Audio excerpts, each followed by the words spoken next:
그럼 우리는 지난 시간 타락한 인생들이 가지고 있는 죄에 대하여서 함께 생각해 봤습니다. 우리 안에 존재하는 죄가 뭔지, 그 죄가 원죄와 자범죄로 구성되어 있다라고 이렇게 배웠죠. 자범죄라는 것은 우리가 실제로 행하는 드러난 죄들을 의미하고, 원죄는 이 자범죄의 뿌리, 보이진 않지만 실제하는 죄의 핵심부입니다. 그러니까 이 원죄가 우리가 흔히 얘기하는 그 죄성이에요. 죄. 우리 기독교인들이 자기를 죄인이라고 부를 때는 바로 이 원죄를 소유한 것을 말하는 것입니다. 그러니까 자범죄로 내가 사람들이 많이 행하는 그 죄를 짓기 때문에 우리가 죄인이라고 부르는 것이 아니라, 이 원죄, 아담으로부터 물려받은 이 원죄가 있기 때문에, 아담이 우리의 대표라고 했잖아요. 대표가 지은 죄로 말미암아 우리도 그 동일한 죄를 갖게 됐단 말이에요. 이 죄성이 있기 때문에, 이 원죄가 있기 때문에 우리가 죄를 짓게 되는 것입니다. 근데 여러분들, 이 원죄가 뭐라고 했어요? 이 원죄 역시 두 가지로 구성되어 있다고 했어요. 곧 죄책과 부패입니다. 죄책, 죄에 대한 책임의 이 요소가 있고, 그 죄로 말미암아, 이 원죄로 말미암아 내 모든 전 인격이 부패한, 전 존재가 어떻게 하나님 보실 때 부패한 어떤 것을 갖고 있단 말이에요. 그러니까 역사상 첫 아담이었던, 이 사람이었던 아담이 지은 죄에 대한 책임을 우리 모두가 갖고 있는 것입니다. 왜요? 아담이 우리의 대표이기 때문에. 자, 대통령이 우리의 대표잖아요. 그래서 다른 나라와 수교화해서 대통령이 이렇게 협정을 맺으면 거기 우리가 다 딸려가잖아요. 마찬가지예요. 아담이 대표였기 때문에 아담이 지은 죄가 우리 그것의 대표성 때문에 우리도 똑같이 그걸 갖게 되는 것입니다. 그래서 죄인이라는 이 지위를 우리가 갖게 돼요. 그리고 이 지위를 영원히 갖는 겁니다. 심지어 하늘나라에서도 갖게 되는 거예요. 자, 그런데 우리가 그런 이 죄책만 갖는 것이 아니라, 우리는 존재에도 이 죄의 영향으로 말미암아 부패라는 문제를 갖게 됩니다. 그래서 우리의 온 성품과 온 그 전 인격이 영향을 받아요. 타락한 상태에 영향을 받습니다. 그래서 전적으로 타락한, 그러니까 100% 타락했다는 게 아니라 이 죄가 모든 영역에 영향을 미치는, 그러니까 깨끗한 물에 이 독극물 한 방울 떨어졌을 때 그게 다 연결되는, 이렇게 영향을 미치는 것처럼 이 죄라는 것이 우리에게 영향을 미쳐서 우리 전 인격에 영향을 미치는 상태가 되었어요. 그래서 우리가 본래 가졌던 거룩한 그 의로움이라는 것이 거의 다 파괴됐고, 그래서 참된 지식과 거룩한 의지와 거룩한 정서를 거의 다 잃어버렸습니다. 그래서 언제나 이 죄의 영향으로 거짓된 지식을 추구하고, 요동치는 정서를 따라서 살게 되고, 왜곡된 의지를 발휘하면서 살아가는 인생이 되었어요. 모든 사람들이. 그리고 살 때는 대부분 육체의 욕망 있잖아. 이걸 따라서 사는 그런 부패한 존재가 된 것입니다. 본래 영혼이 육체를 다스려야 되는데 육체적인 욕구를 따라서 오히려 이렇게 살다 보니까 영혼을 갉아먹는 그런 인생이, 그런 상태가 된 것이죠. 사람이 떡으로만 살지 않고 하나님의 말씀을 산다고 하잖아요. 그렇죠? 근데 어떤 사람이 하나님의 말씀을 삽니까? 이 세상에. 하나님이 이 성경을 알게 해주고 듣게 해주지 않는 이상 사람들은 이 말씀을 찾지 않고요. 안 먹으면 어떻게 되죠? 영혼이 계속 말라 죽어가는 거예요. 인생의 그게. 그러니까 이런 방향으로 스스로 안 나와, 이게 인생이. 스스로 못 찾아요. 따라서 이 전적 부패 아래에 있는 상태에 있는 인생들은요, 스스로를 절대 구원할 수가 없는 겁니다. 그래서 이거를 전적인 무능력의 상태라고 얘기하는 거예요. 이게 인간이 죄를 갖고 있는 모습인 거예요. 자, 오늘 우리가 이제 이어서 생각해 볼 것은요, 바로 이렇게 타락하여서 죄 가운데 있는 인간을 향한 하나님의 심판, 또한 죄값은 무엇인가? 여러분, 이게 그냥 불쌍하게 여기는 게 아니라 이게 내가 적극적으로 추구하는 겁니다. 이 죄의 상태가 내가 그런 비참한 어떤 상태에 있는 것 정도 아니라 내가 그것을 적극적으로 추구하면서 사는 거예요. 살고 있고 이게 해요. 근데 그게 하나님의 심판을 받아야 될 어떤 모습이란 말이에요. 그리고 하나님은 진짜 심판을 하세요. 벌을 내리신단 말이에요. 그리고 그로 말미암아 우리 인생 가운데 뭐가 있냐면 비참함이라는 게 있습니다. 여기 인생의 비참함들 있잖아요. 그래서 오늘 우리가 배우는 것은요, 어떻게 인간이 죄를 갖고 있기 때문에 하나님이 이 죄에 대한 벌을 내리시는가? 이 내용입니다. 그래서 웨스트민스터 소요리 문답 19문에서 우리 믿음의 선배들이 이렇게 정리를 했어요. 자, 제가 문을 할 테니까 제가 읽어드릴게요. 잘 들어보세요. 사람이 그 타락한 처지에서 비참한 것은 무엇입니까? 답. 잘 들으세요. 모든 인류는 타락으로 인해 하나님과의 교제를 잃어버렸고 그분의 진노와 저주 아래 있게 되었습니다. 그리고 그 결과 그리하여 이 세상에서 모든 비참함과 죽음 자체 그리고 영원한 지옥의 고통에 처하게 되었습니다. 이게 여러분들 성경이 말하는 인간의 죄를 가진 인간의 비참함입니다. 이게 하나님의 죄에 대한 대가를 받고 있는 인생의 모습입니다. 그래서 여러분들 일단 우리가 오늘 좀 나눠서 생각해 볼 건데 일단 보이는 비참함, 우리가 감각하기 좋은 이 비참함, 이거에 대해서 그리고 보이지 않는 비참함에 대해서 생각해보고 그 근원적인 원인에 대해서 생각해 볼게요. 여러분들 먼저 우리가 늘 마주하게 되는 우리 인생의 비참함들 있지 않아요? 그렇죠? 하나님께서는 아담이 처음 죄를 범하고 하와가 같이 죄를 범한 다음에 자기의 삶 가운데 비참한 현실이 있을 것을 말씀하셨죠. 여러분 기억나세요? 창세기 3장 16절에서 19절 한번 찾아봅시다. 성경을 찾으면 조금 힘이 날까요? 어떤 비참함을 말씀하셨는지 여러분들 보십시오. 죄를 지은 인간에게 하나님이 어떤 벌을 내리셨는지 읽어봅시다. 시작. 또 여자에게 이르시되 내가 내게 임신하는 고통을 크게 더하리니 내가 수고하고 자식을 낳을 것이고 너는 남편을 원하고 여러분 보세요. 자식을 낳는 데 있어도 괴롭고 남편하고 사는데도 어떤 문제가 있어요? 서로 지배하려고 서로 내가 왕이 되고 너는 내 신하야 이렇게 만들려고 내가 원하는 거 너 해줘야 돼 이렇게 만드는 관계가 이 사이 속에 있어서 괴로울 걸 얘기하신단 말이에요. 자 그리고 17절 시작. 아담에게 이르시되 내가 내 아내의 말을 듣고 내가 내게 먹지 말라 한 나무의 열매를 먹었은즉 땅은 너로 말미암아 저주를 받고 너는 내 평생에 수고하여야 그 소산을 먹으리라. 수고하는 땀을 흘려야만 하는. 자 그리고 18절도 보세요. 자연도 이렇게 저주를 받아서 어떻게 돼요? 땅이 내게 가시덤불과 엉겅퀴를 낼 것이라.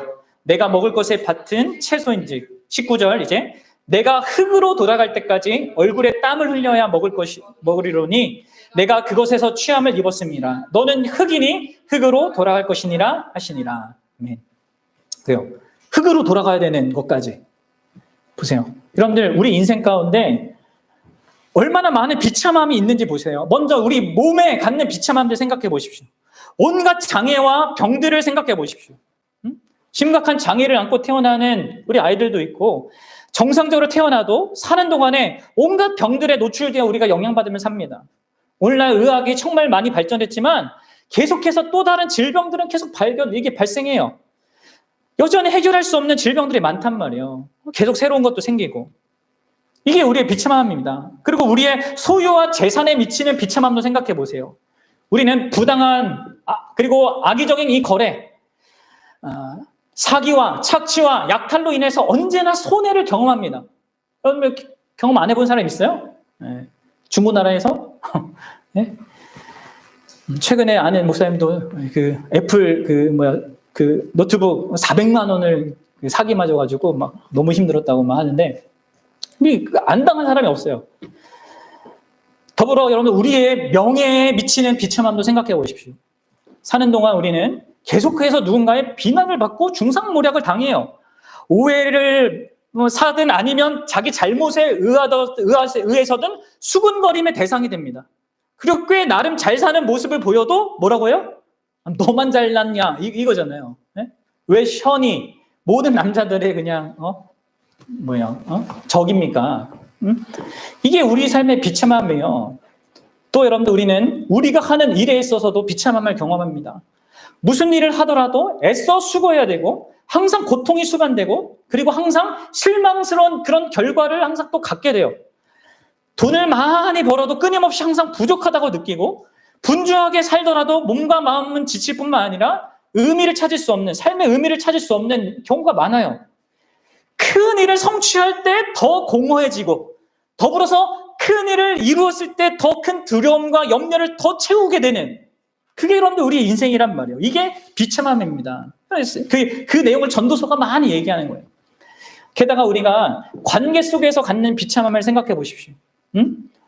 정말 막 나가는 그 부모를 만나는 경우도 있고, 진짜 너무나 불효막심한 그런 자식들을 키우게 되는 그런 경험이 있고, 또 남편과 아내 속에서 불행한 그 결혼 생활을 끊임없이 하게 되는 경우도 있고, 믿었던 친구의 배신, 꼰대 같은 상사를 만나고, 아니면 성실하지 못한 부하 직원 만나는 이런 관계에 들이운 이 엄청난 비참함 때문에 우리가 늘 힘들잖아요.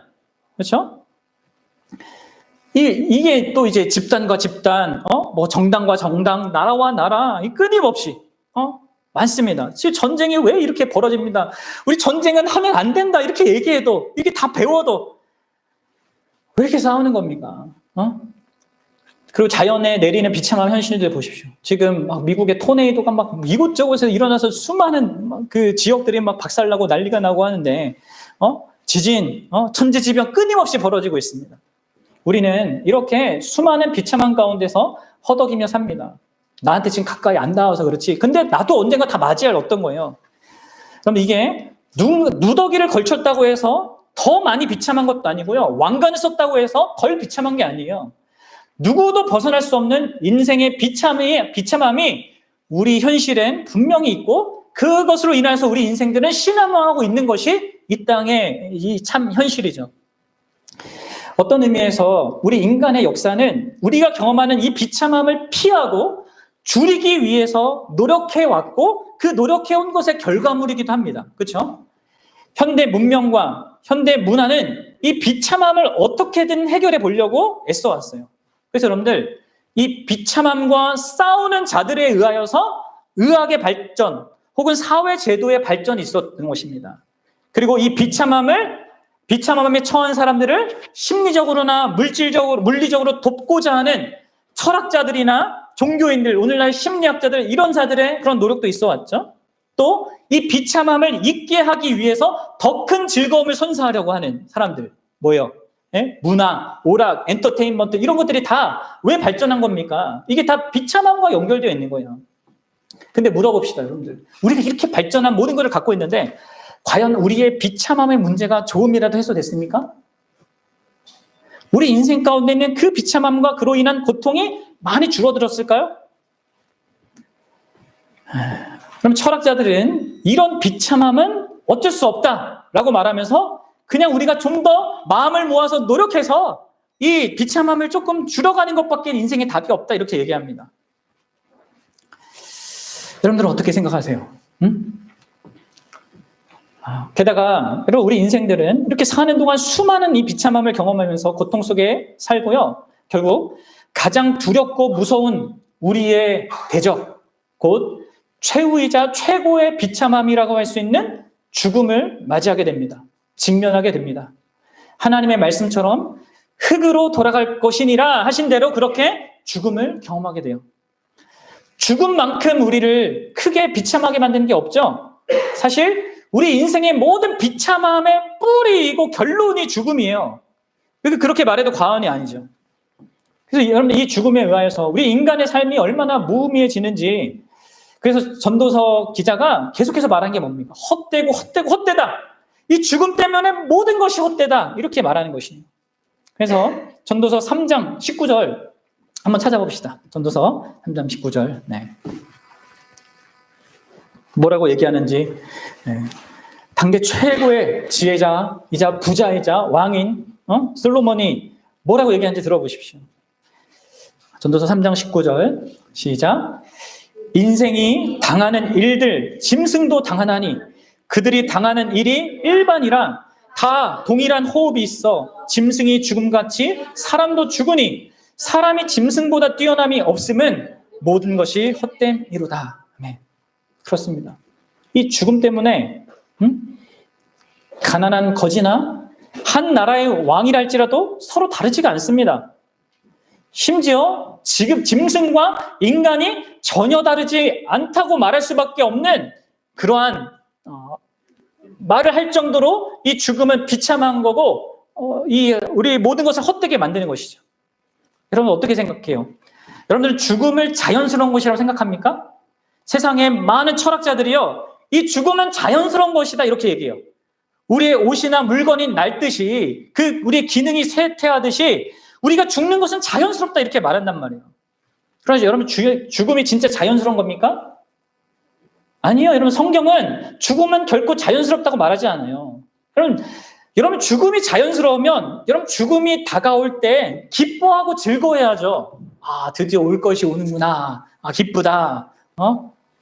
그래요 여러분들? 그런 사람 봤습니까? 죽음을 대면하면서? 그런 사람 없습니다.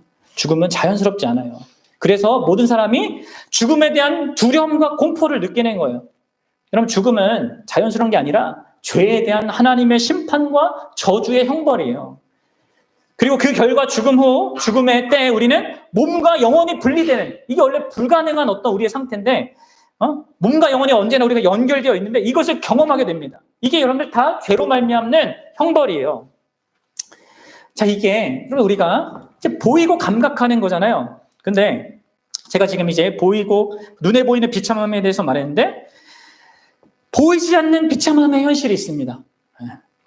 곧 성경 계시를 통해서만 인지되고 감각할 수 있는 비참함도 있어요. 이게 현실이에요. 여러분 이걸 보셔야 돼요.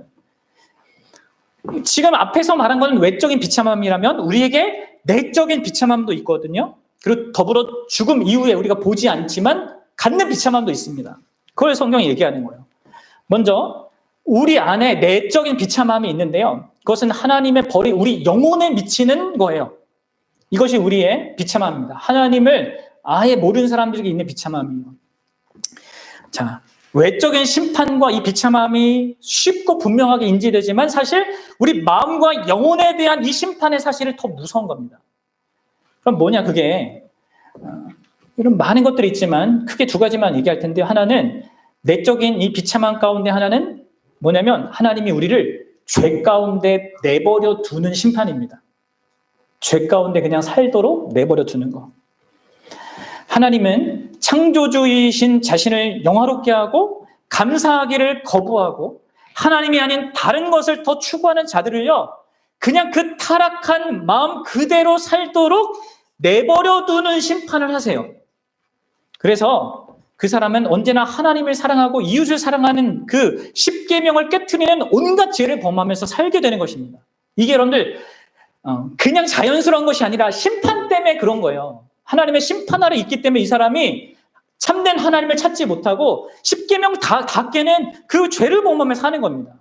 그리고 이게 비참함이에요. 또 그 중에 어떤 사람들은 강력한 미혹의 세력에 넘어지게 되어서 사탄의 거짓말을 믿고 반기독교적인 종교를 따르게 돼요.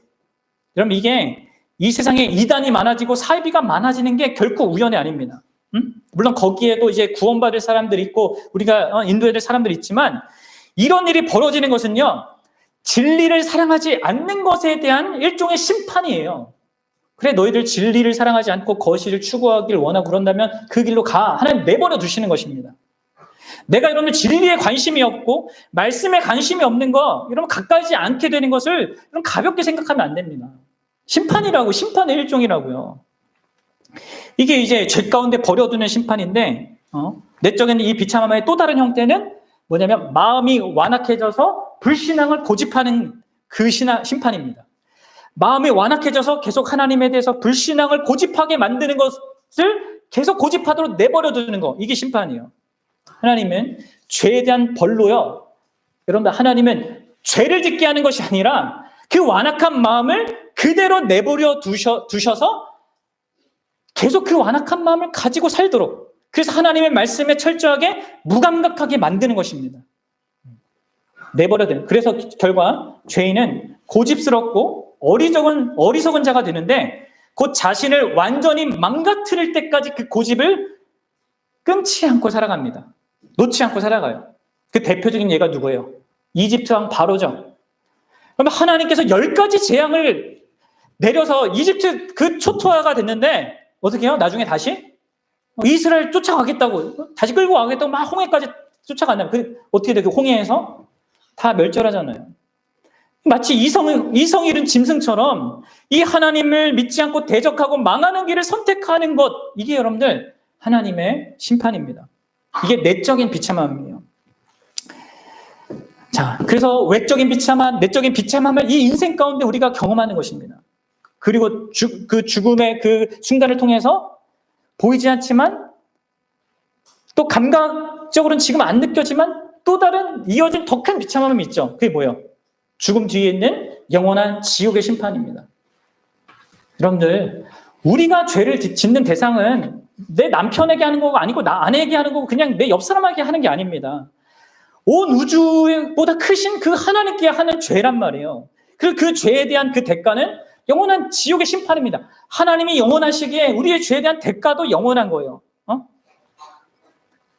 그래서 여러분들 마태복음 16장 27절에서 예수님이 이렇게 얘기해요.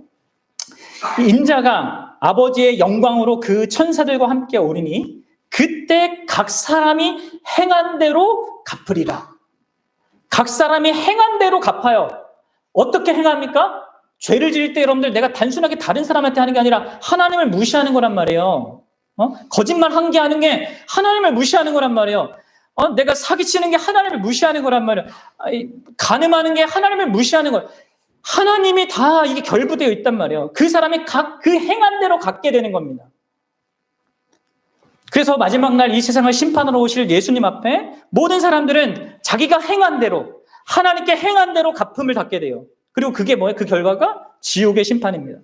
그리고 그 지옥에서 우리는요 2가지를 경험하게 돼요. 보세요. 뭐요? 여러분, 지옥에서 여러분들이 경험하는 것은 최고의 선을 상실하게 됩니다.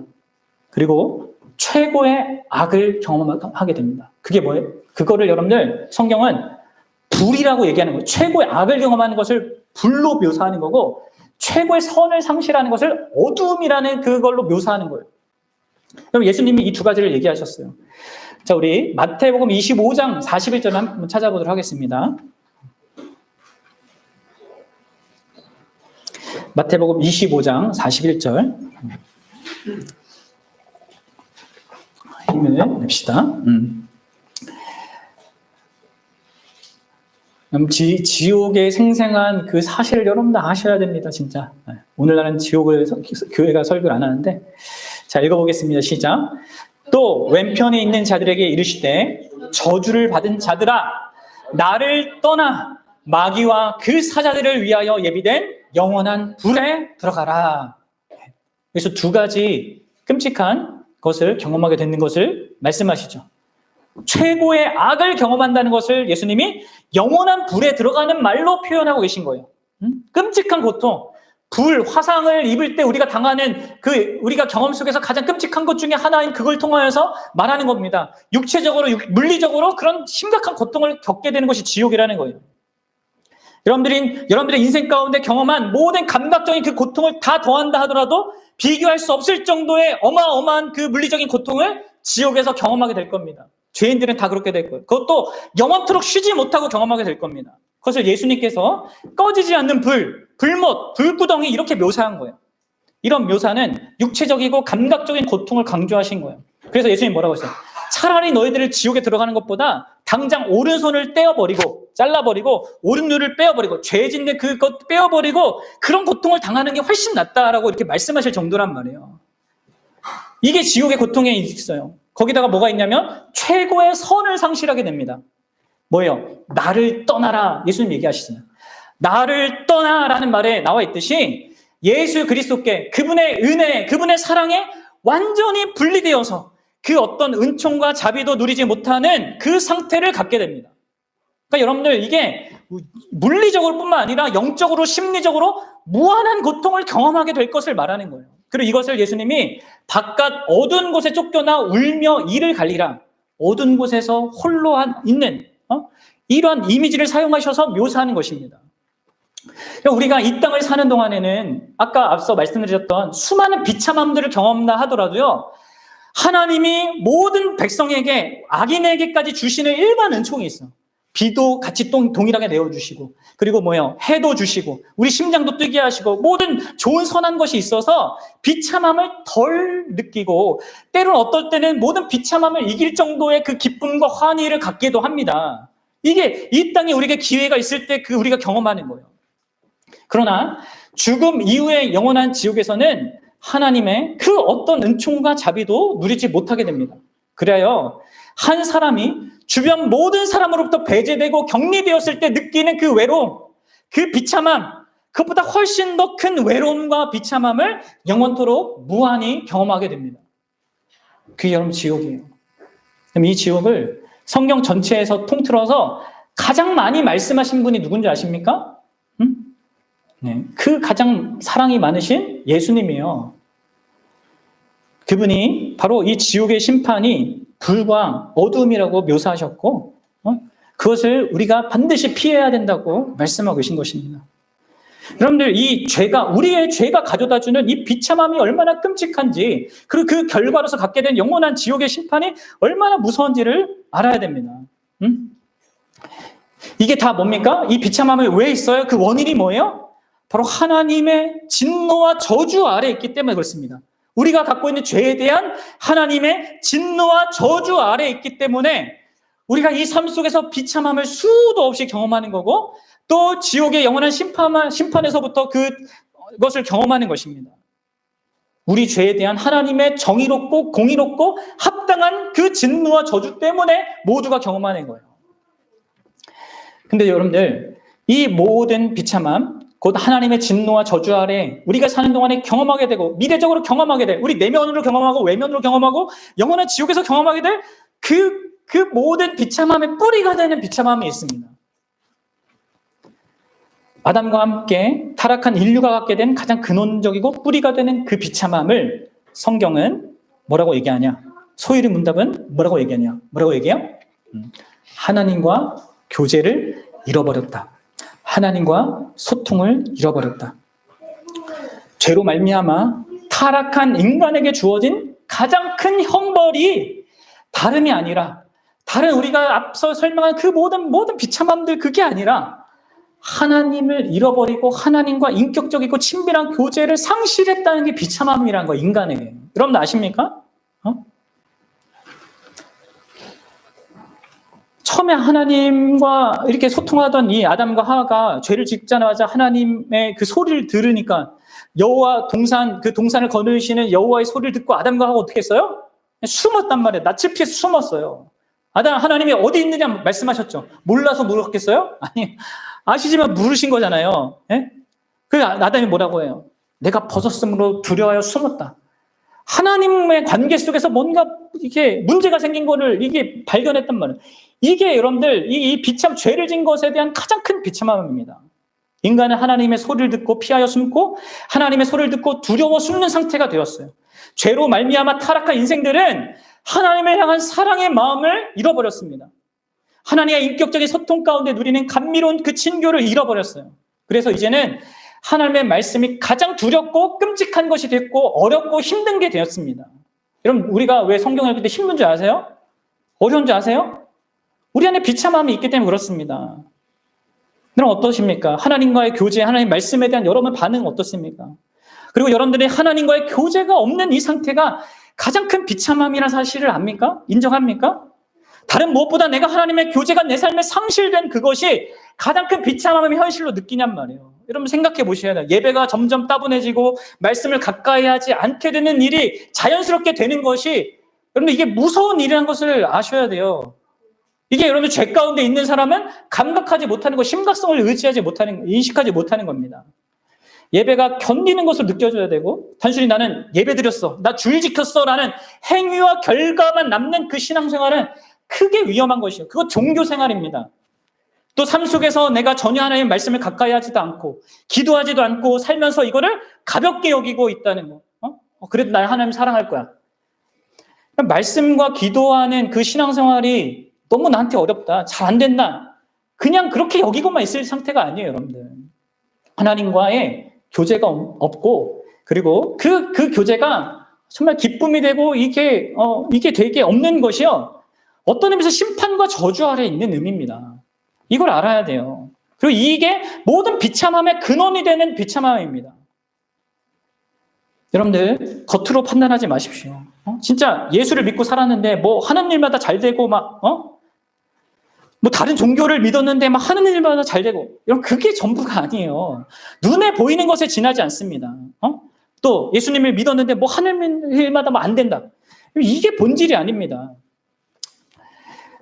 가장 본질적이고 중요한 것은요, 그럼 예수 그리스도를 믿고 어떠한 형편에 처하든지 간에 나에게 하나님과의 인격적이고 친밀한 소통과 관계가 있는가가 결정적인 거예요. 왜 그게 결정적인 겁니까? 바로 예수 그리스도께서 우리를 위해서 십자가를 지신 그 궁극적인 목적이 이것을 가져다 주기 위한 것이죠. 여러분, 예수님이 십자가를 지기 전에 겟세마네 동산에서 하나님께 기도하잖아요. 하나님, 이 잔을 내게서 지나가게 해주십시오. 이렇게 구할 수밖에 없었던 가장 두려운 그 사실이 뭐예요? 단순히 그런 이 십자가가 얼마나 막 피나고 힘들고 이런 육체적인 그게 아니란 말이에요. 뭐예요? 하나님과의 교제의 상실입니다. 성부 하나님과 영원한 교제 가운데 영원한 행복을 누리던 그 성자께서 어떤 의미에서는 짧은 순간이라 할지라도 그 교제를 잃어버리는데 그토록 심한 고민, 그 죽을 만큼 두려움을 생각하신 거란 말이에요. 그러면 생각해보세요. 지금 여러분들이 사랑하는 지금 사람하고 내가 한 3, 40년 동안 진짜 서로 사랑하고 살았어. 근데 그 사람은 내가 하루를 못 본다고 생각해봐요. 연락도 안 되고 이렇게 그러면 여러분들 버틸 수 있을 것 같아요? 내가 진짜 우리 자녀, 사랑하는 자녀가 있는데 그 사랑하는 자녀가 단 하루라도 없어진다고 생각해 보십시오. 그거 버틸 수 있을 것 같아요? 내가 진짜 사랑하는데?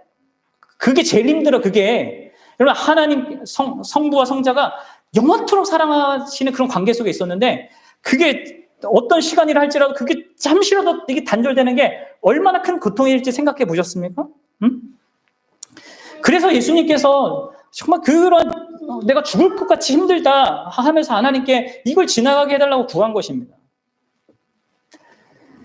예수님은 바로 자격 없는 우리가 마땅히 그 죄에 대한 대가를 받아야 하는 우리 때문에 하나님과의 그 친밀한 교제를 잃어버리게 되셨을 뿐만 아니라 죄에 대한 영원한 심판과 저주의 대상이 우리 대신 되셔서 우리가 받아야 될 모든 하나님의 진노와 심판의 그 저주의 실체인 모든 비참함을 그 십자가에서 다 받으신 거예요. 여러분들, 이 땅에서 우리가 받는 이 비참함과 저 지옥에서 받아야 될 그 모든 비참함을 그것도 자기가 가장 사랑하는 그 대상에게 받았습니다. 이걸 또 끊어진 것뿐만 아니라 그 사랑의 대상인 나에 대해서 온갖 최악을 쏟아낸다고 생각해봐요. 우리 결혼해서 사는데 서로 힘들게 하면 너무 힘들잖아요, 그게. 근데 아무런 죄가 없는데도 그렇게 그런 대상이 내가 된다는 게 얼마나 끔찍한 겁니까? 여러분들, 왜 이렇게 하셨습니까? 왜요? 그것은 결국 우리로 하여금 하나님과 잃어버린 그 교제를 회복하게 하시려고, 이제 하나님의 진노와 저주 받는 자가 아니라 하나님의 사랑과 축복받는 자로 이 땅을 살게 하시려고 그 예수 그리스도께서 십자가를 지신 것입니다. 여러분, 그래서 우리 믿는 자는 무엇보다도 하나님과의 교제를, 소통을 중요하게 여겨야 되는, 아주 중시해야 되는 거예요. 소중히, 내가 십자가를 믿는다면 이것을 소중히 여기게 되어 있습니다. 하나님의 교제 가운데 이전에 알지 못했던 참된 생명력과 기쁨과 안식과 평안을 우리가 누리게 되어 있어요. 그게 신자예요. 이게 없으면요, 이게 난 뭔 말인지 모르겠다. 성경만 읽으면 졸리고 예배 드리면 졸리고 난 모르겠다. 여러분들, 그 사람은 구원받아야 됩니다. 하나님께 구원해달라고 구해야 됩니다. 여러분들은 그게 없으면 비참한 가운데 영원히 살다가 영원한 비참한 가운데 떨어질 것입니다. 종교적인 뭔가를 많이 할 수 있겠지만 그런 것이 여러분들을 구원하지 않습니다. 하나님과 친밀하고 참된 인격적인 관계와 소통이 있는가, 이게 중요해요. 예배 시간마다 예배를 통해서 하나님을 만나는가, 기도와 말씀 시간을 통해서 하나님을 경험하는가가 중요합니다. 여러분들 어때요? 있어요? 하나님과의 교제를 경험하고 누리는 삶이 있습니까? 겨우 너무너무 힘듭니까? 큐티하는 게 힘들고 말씀 보는 게 힘들고 예배 참석하는 게 힘듭니까? 구하십시오. 은혜를 구하십시오. 그리고 여러분들이 만약 이렇게 복된 하나님과의 교제가 예수 그리스도로 말미암아 회복된 것이 있다면요, 여러분들은 이제 이 땅에 살아가는 동안에 그 어떤 고난과 고통, 그리고 심지어 죽음까지도 두려워하지 않을 그런 사람들이 된 것입니다. 그리고 여러분들은 그 모든 것을 넉넉하게 이기게 됩니다. 왜 여전히 내가 예수 믿는데도 불구하고 내 인생 가운데 비참함과 이런 죽음의 현실과 모든 것이 있습니까? 왜 다 이걸 하나님이 해결 안 해줄까요? 왜 이런 고난들을 내버려 두셨을까요? 여러 가지 이유가 있겠지만 분명한 건 여러분들이 예수 그리스도로 말미암아 얻은 그 구원의 은혜가 여러분들이 모든 고난과 어려움, 심지어 죽음까지도 넉넉하게 이길 자원이 된다는 거예요. 아세요? 여러분 두 사람이 진짜 뜨겁게 사랑하면 아무리 주변에서 무슨 일들이 일어나도 그게 크게 문제가 안 돼요. 그 사랑하는 힘으로 다 이길 수 있다고 다 생각도 들고 진짜 그렇게 한단 말이에요. 이게 하나님과 관계 속에서도 마찬가지입니다. 하나님과 관계 속에서 내가 친밀하게 그분과 사랑하고 그분을 알아가고 그분의 사랑을 느끼고 나도 그분을 사랑하면 그게 이 땅에 존재하고 내가 경험하게 된 모든 비참함, 그게 내 몸이든 내 뭐 관계든 뭐 경제적인 거든 뭐 육적인 모든 것을 다 뛰어넘을 정도로 여러분들 심지어 죽음이 닥쳐도 그것을 넉넉하게 대면할 수 있게 되는 그런 자로 여러분들 서게 되는 거예요. 그만큼 실제적인 거예요. 하나님과의 관계와 이 생명력이 예수님께서 십자가에서 이루시는 이것은. 그래서 여러분들이 정말 예수님으로 말미암아 놀라운 구원을 얻은 자라면 정말 이것을 더 풍성히 알고 누리고 이 생생한 그 하나님과의 그 관계를 예수 그리스도로 말미암아 정말 더 많이 알게 되고 누리게 될 수 있기 바라요. 그렇게 하는 게 그리고 그분을 영화롭게 하는 것이죠. 다른 무엇이 아닙니다. 하나님을 예배하고 즐거워하고 그분을 기뻐하고 감격하고 누리는 게 제일 중요합니다. 그렇게 될 때 다 이기며 여러분 살아갈 수 있어요. 어떤 어려움이 닥쳐도. 뭐 때로는 내 연약해서 넘어질 때도 있지만 다시 하나님 날 일으키 세우시는 것도 경험하고 그런 것 속에서 정말 든든하게 사도 바울처럼 살아갈 수 있는 거죠. 무슨 환난이나 곤고나 핍박이나 뭐가 있다 할지라도 그리스도 예수 안에 있는 하나님의 사랑에서 나를 끊을 것이 없다라는 그 엄청난 고백을 하면서 든든하게 주어진 인생을 살아가고 죽음까지도 대면하게 되는 우리 믿음의 선배들 왜 순교한 겁니까? 그들이 잘나서가 아니에요. 그들이 뭐가 특별해서가 아닙니다. 하나님의 사랑을 그렇게 생생하게 알았기 때문이란 말이에요. 그게 자기 현실 속에 더 강력한 현실이었기 때문에 그랬단 말이에요. 하나님의 사랑이, 하나님의 그 현실, 그분과 소통하는 이 관계가 이게 우리에게 있어야 된단 말이에요. 그럼 이것을 정말 여러분들이 알고 경험하고 그것을 원하고 추구하고 정말 그것을 더 풍성하게 누리게 되기를 진짜 하나님께 구하시고 영위하는 그런 인생 되기를 진짜 주님의 이름으로 축원합니다.